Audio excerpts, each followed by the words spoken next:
Hi, and welcome to this week's 2-minute art hack. What have we got for you today? The humble eraser. Ta-da! This is a putty rubber. They are brilliant because you can squidge them into shapes. They're tacky, so you can dab them onto places. And like I say, you can put them into a sharp point and get some details. But the thing about erasers, and I've got a mono eraser here and an electric eraser too. This one's quite funky. The cool thing about erasers is you use them to draw with. They're not just for rubbing out mistakes. Oh, no. We don't do that, boys and girls, do we? No.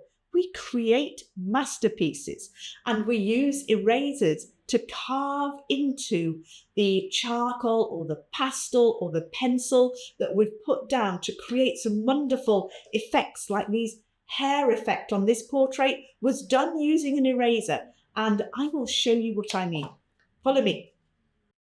So in this video, we're using a putty rubber, and putty rubbers are great because you can manipulate them into points and put some really fine details in, like we are with this eye. And putty rubbers take out a lot of charcoal, so they are really good for getting back to the color of the paper. You can then make them wider and dab them to create texture like we are in this beard here. And then in this cloud, we're using a mono eraser, which acts almost like a pencil. And we can use this to get fine details and a soft, subtle touch, like in these clouds.